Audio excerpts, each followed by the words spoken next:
I want to start this video off with a classic quote. If you want to get in better shape than 99% of people, then you have to do what 99% of people won't do. But that doesn't mean that it has to be absurdly difficult. Honestly, most people won't even try. Some people will try and fail because they don't know how to pivot and actually sustain their progress in the long term. You're here, so you're probably already doing better than most people. There's a lot of confusion in the fitness world on what to do to get your body in shape. So social media will probably be the biggest culprit of this. You'll have someone telling you to water fast for 72 hours, someone telling you carnivore is the best diet to do. Heck, you even have people telling you oats are evil and that your muscle gets liquefied after 3 minutes of exercise. And yes, someone actually did say that. Of course, none of those things are actually true. And truthfully, if an action sounds ridiculous, it probably is. So don't fall into those traps, but the tips I'm going to share with you today are pretty sensical, but not the things that you actually think about for them to be true common sense. For the most part, a lot of things people are trying are a distraction.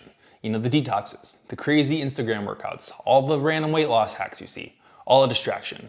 So today I'm going to talk about some of the habits of the world's fittest people. And that includes top athletes, top physiques, but also the people who are performing well in their careers, their hobbies, and actually just showing up for their families. So if you're new here, my name is Dr. Poulos. I help busy professionals lose weight, build muscle, increase their energy, focus, productivity, without crazy new lifestyle habits or really any extra time. So if you like the sound of that, keep watching and subscribe for more. First off, I don't think that I'm fitter than 99% of people. Maybe in some aspects I am, close in others, but very far off in some. But a little bit more about my history. I've tried a lot of things, fad diets, normal diets, powerlifting, bodybuilding, sprinting. But throughout my journey, spanning 14 years at this point, I've realized that the biggest factors to getting and staying in shape are the smaller, more simple habits that just compound over time. And I said simple, but simple does not always mean easy. But you've probably heard that consistency is key. And honestly, if you can be consistent and just simplify the whole process, it'll help with the consistency of your habits, your mindset, and your lifestyle. So enough yapping, let's dive into the habits. Tracking key metrics. First, you can't improve what you can't measure. So I want you to think of this as like a health dashboard. If you don't know how much weight and reps you're lifting, how are you gonna improve? If you don't know how much you weigh or what your body fat is, how do you expect it to change and actually be able to measure it and pivot from there? And honestly, these are just pretty surface level things, but there are some deeper aspects like your blood work for your internal health, a DEXA scan for your body fat and key details about distribution, and VO2 max, which is a great indicator of how long you'll live and just overall longevity markers. For those of you in business, these are called KPIs or key performance indicators. If you can systemize and track your life, you can improve. So if your bench press is increasing, you can assume that your muscle mass is probably going up too, just as a simple example. And the fittest people in the world are tracking everything. The richest people in the world are tracking their money and their performance, their business. Run your body like a business. Know what's going in, what is going out. You can't just be guessing. I promise you, it's more efficient when you are actually looking into these things. I use an app called Trainerize with most of my clients. It integrates all data from Apple Health, gives you a nice little tracking interface over time, and allows us to keep up with everything. So next, the gym is essential. I will repeat, the gym is essential. If you focus on getting strong and as muscular as possible, everything in your life will become better. Muscle is the answer to everything. No, but really, the reason why I write these and post on social media is because it changed my life. And that is why I coach people. It is like a domino success, and a lot of it just starts with exercise. Of course, there are a ton of different training styles. Chris Bumstead, Ronnie Coleman, training for bodybuilding, Usain Bolt, training to sprint, Nikola Jokic, training to be good at basketball, if he even trains at all. The top entrepreneurs take care of their body first, and that allows them to take care of everything else that's going on in their lives. And everyone has different focuses and training styles, but at the end of it all, they're all aiming to improve their muscularity and strength in one way or another. And on top of that, they're just doing it regularly. Everyone who's elite is utilizing progressive overload or trying to progress slowly from workout to workout. And honestly, this ties into tip number one. You have to have some sort of structure. Find what you like, have a plan instead of just doing random workouts each time you show up to the gym using whatever machine is open. Of course, the classic movements that we've all heard are the squat, bench press, deadlift, overhead press, some sort of horizontal and vertical pulls, and then you should have your bases covered. You want to be doing similar movements pretty regularly and just progressing in them over the long term. Use a full range of motion, good form. These are key. I say these all the time. And you can get away with 2 or 3 workouts a week. I promise you don't need to be doing a push-pull legs, for 6 hours, 6 days a week, something like that. You will feel better, sharper, and more focused. And I do have some free routines if you are interested in those. Just DM me routine on Instagram and I got you covered. So next, you have to understand your food. You have to understand the cost, quality, and quantity of your food. So pretend you bought a nice dark green Porsche 911 Turbo, or Porsche if you're gonna be, very anal about how I pronounce it. Are you putting normal unleaded gasoline in it? I sure hope not. You're paying a little extra for the premium stuff. And I think it's important to look at food as an investment and not a cost. If it's junk food, it's going to be a cost. But if it's healthy, nourishing food that energizes you, it's going to be an investment into your future. So I like to think of life as 4 different buckets. We have like a career, work, school bucket, family and relationships, health and fitness, and of course, rest and recovery. So most of us put a lot of our focus in those first 2 buckets and a little less in the latter 2. And honestly, when we put more of our focus in those first 2 buckets, we're not even doing our best with that. But if you do split up your focus among all the buckets, focusing a little bit more on your health, fitness, rest and recovery, everything just gets better in your life, even if your focus is divided. And a lot of that will just come from nutrition and taking care of yourself. The fittest people in the world are tracking what's going into their bodies regularly. And no, you don't have to do this for the rest of your life. You don't need to track every single calorie. You can bypass this by eating pretty similar things on most days, which most people do, and eventually you'll just get to a good intuitive approach of what to eat just because you've been doing it for so long. If you dumb it down, you're probably eating the same 5 to 10 meals on repeat. If those meals are cheeseburgers, pizza, and ice cream, I would bet you have a cheeseburger, pizza, and ice cream looking physique. If you can restructure those 5 to 10 meals to be nutritious, energizing foods that you love, you are going to be more likely to be successful. So next, we have movement is medicine. And of course, incorporating a regular movement practice is going to be essential, but this isn't going to be like a one-size-fits-all approach. Preferences are going to vary based from person to person, your career, your lifestyle, hobbies. Some people prefer zone 2 cardio, other people prefer HIIT training. I often advise my clients who are particularly busy executive type people to have a more simple approach. And that is just to get 8 to 10K steps daily as a baseline for your movements. So longevity benefits of steps taper off after 8 to 10K steps a day. So activities like walking, moderate cardio, not only promote physical health, but also stimulate the brain as well, which is going to be key for the type of people that I work with. Going on a walk is going to be one of the best antidepressants, seriously. There's a lot of evidence that lateral eye movements, or literally just looking side to side, calms the body and the mind, and it's a big reason why walks in nature help with your mood, because you're often just looking around, smelling the roses, enjoying the moment. Lateral eye movements are actually being used in psychology research right now, just for like depression and anxiety type system. I track my steps, and honestly, the happiest times in my life correlate with the highest daily average step count. Walking also enhances creativity, cognitive function. It boosts BDNF, which is brain-derived neurotrophic factor, which is pretty much just fostering growth of new neurons in your brain.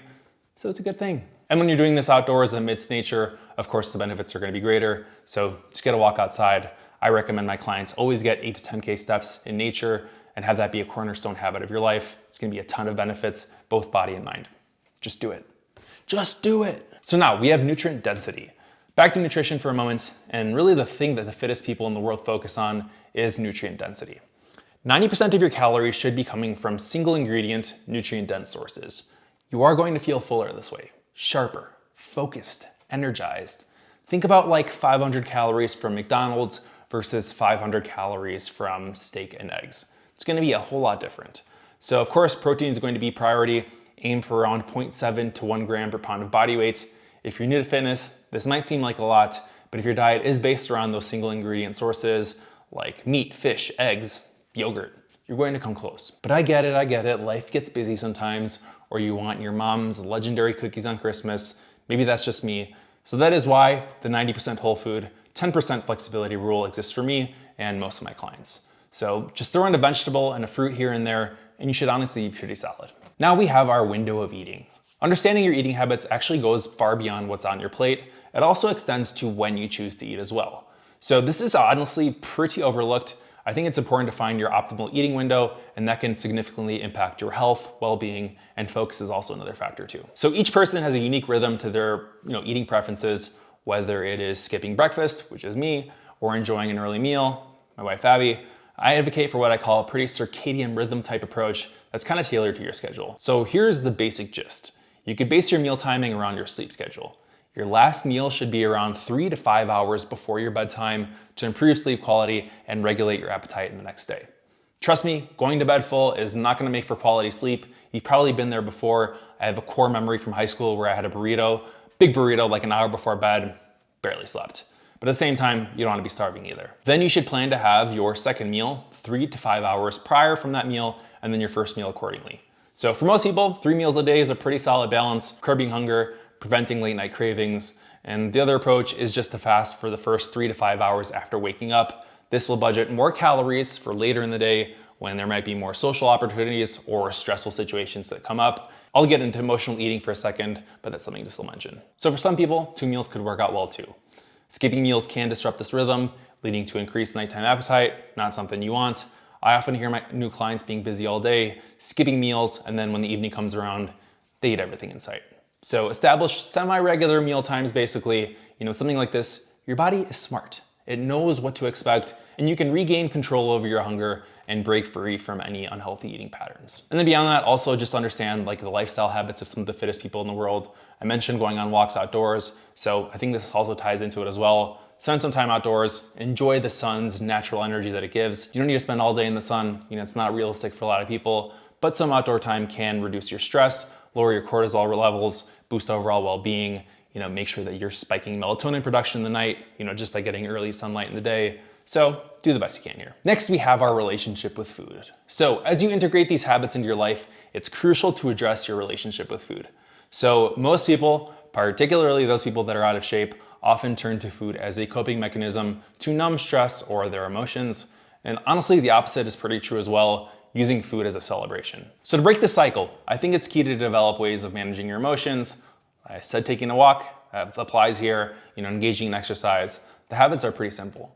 When I'm feeling anxious, sometimes just getting some movement will help, or distracting myself. If I'm stuck at home, maybe it'll be some air squats or push-ups, and that just kind of gets your mind off your emotions and to focus more on your body and be in the moment.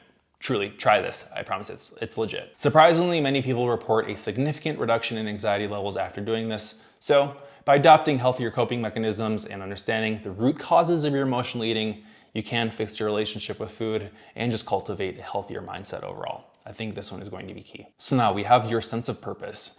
Now, onto a pretty crucial aspect, let's delve into the mental dimension, like uncovering the ultimate why behind your overall journey. It's pivotal to grasp the motivations behind your aspiration to become better in your health and fitness. Some people just want to look good, but you have to understand why. Why do you want to look good? What are the inherent reasons for making you want to commit to a fitness journey in the first place and stick to it in the long term? To me, there's 3 different levels of pain. There's like a level 1 pain of, I don't like how I look.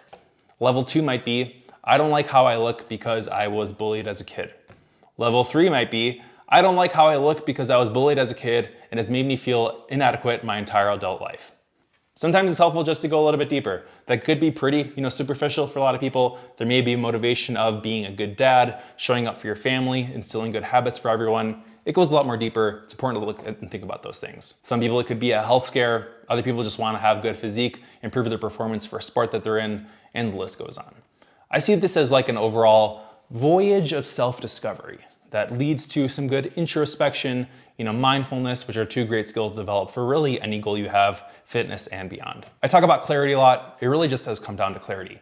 Be clear on why you want this and don't forget it. That was pretty emotional, so transitioning to hydration, which is a little bit more chill, which is another crucial aspect that we often don't really think about too much. So what I consistently observe is that when my clients maintain proper hydration, they experience better energy levels, they feel more satiated after meals, and they're gonna be less inclined to overeat. This literally happened to me yesterday, truthfully. I had a client meeting a little bit earlier than I do as normal, forgot to have my morning jug of water, which is usually about 1 liter in the first 2 hours of waking, and then the rest of the morning, I was hungry, just like really itching to snack. I was confusing my thirst for hunger. And beyond that, my energy levels weren't on point, especially given them a pretty good at being a morning person for the most part. So of course, in addition to ensuring pretty good water intake, it's possible you can enhance your hydration by incorporating some electrolytes into your water. Your bloodstream isn't just pure water. There are plenty of other substances and electrolytes dissolved in it. So you usually don't need any of those like fancy powders unless you have money to blow and you want to get it. It's not really necessary. You can actually add like a small pinch of light salt, which is potassium essentially, and put a little crack of sea salt or pink salt, which will give you sodium to your water. And this is gonna do the trick, and the same thing as that for a fraction of the price. And while it's true that even the fittest individuals may indulge in the occasional beverage like a Diet Coke or a margarita if you're extra elite like I am, their primary source of hydration tends to be clean, filtered drinking water. I use a 0 water filter to filter mine. They're like the Berkey filters, which are like $400. Those are pretty good too. Filter your water. I think it's gonna be a good investment in the long run. On to alcohol. This suggestion might hit a little bit hard, but it is crucial to confront. So consider eliminating alcohol from your life altogether. Once you eventually evaluate the risks and the rewards associated with drinking, you're going to come to the realization that the fleeting pleasure it offers just usually doesn't justify those potential drawbacks. Personally, I made a big decision to cut down on my alcohol intake.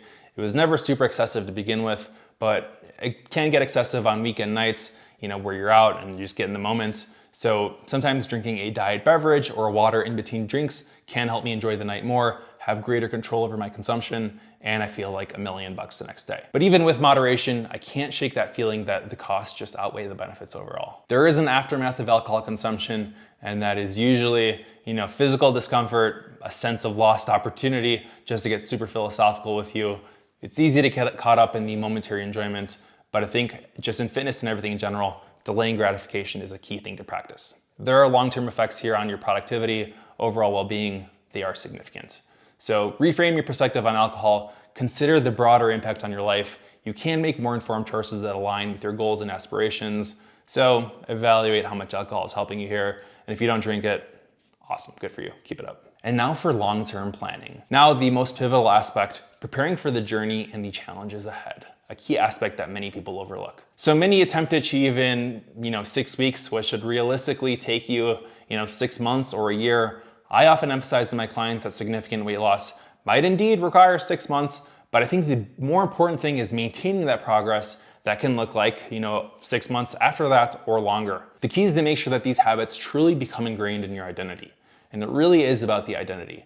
Over time, the habits will be repeated so much that they'll just become a part of you, and not something that you really need to think about. The key is to eventually develop a fit person mentality. Fit person physically, mentally, through all your actions and thoughts. Having a long-term perspective is going to be crucial here, and especially when starting from a point where you feel like your fitness level is an absolute gutter. I think this approach helps because it kind of alleviates the pressure to transform in a very short time frame. You don't need to rush to get in shape before summer or your beach vacation in Cancun or something like that. Take your time, gradually incorporate the habits we've discussed. It is a stepwise and incremental process. The more time you allow yourself, the less pressure you'll feel, and it's just going to be a smoother integration of all these habits in your life. It's like a walk before you run kind of thing. And remember, it's not just about achieving fitness once, it's about maintaining it for the rest of your life. So while what I've discussed may seem like a less thrilling aspect of fitness, consistency, perseverance, eat right, exercise, it's these very principles that pave the path for genuine body transformation. Let me know which tips resonated for you. Let me know if you have any other ones, and I'll make sure to catch you in the next video. And beyond that, if you are interested in one-on-one coaching with me, building muscle, losing fat, regaining your confidence, improving your health markers, make sure you apply in the description below. Catch you later.